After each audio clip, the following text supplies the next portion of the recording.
তার জন্য আমি স্টেট লেভেলে একটা কমিটি করে দিচ্ছি। সুব্রত বক্সী, অভিষেক বন্দ্যোপাধ্যায়, কল্যাণ ব্যানার্জি, সুজিত বোস, মলয় ঘটক, পার্থ ভৌমিক, ডেরেক অব্রায়েন, উদয়ন গুহ, বিপ্লব মিত্র, অর্পিতা ঘোষ, মমতা বালা ঠাকুর, কাকুলি ঘোষ দস্তিদার, অরূপ বিশ্বাস, ফিরাদ হাকিম, দেবাংশু, চন্দ্রিমা ভট্টাচার্য, মালা রায়, সুদীপ বন্দ্যোপাধ্যায়, আমাদের নির্মলবাবু যিনি জলপাইগুড়ি থেকে নির্বাচিত হয়েছেন, সুমন কাঞ্জিলাল আলিপুরদুয়ারে, শামিরুল রাজ্যসভার এমপি, বাপি হালদার আমাদের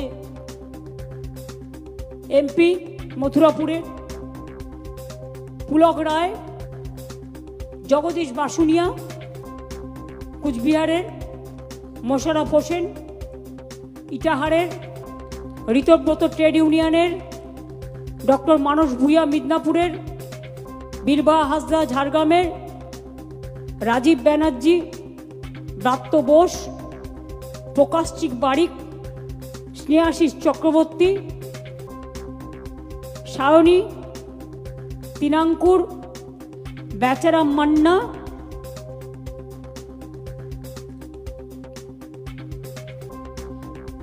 এদের নিয়ে আমি একটা কমিটি করে দিচ্ছি। আমি সব্যসাচীকেও রাখছি, কেষ্ট কাউকে কিন্তু বাদ দেওয়া যাবে না, কাজলকেও কনফিডেন্সে নিতে হবে, আশিস দাকে আর শতাব্দীকেও মাঝে মাঝে ডেকে নেবে। কাজেই সবাই মিলে করবে। ওদের তো আয়ু 2 মাস না 3 মাস, তারপরে তো 5 বছর আমাদের হাতে থাকবে।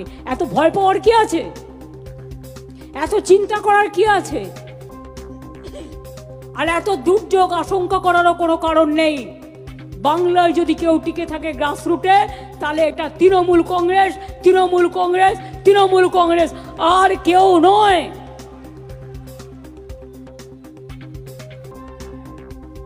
খেলা আবার হবে।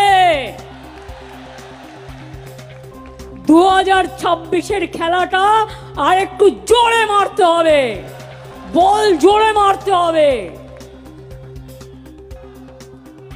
আমরা অপপ্রচারের উত্তর দিতে জানি, আমরা ছলনার উত্তর দিতে জানি।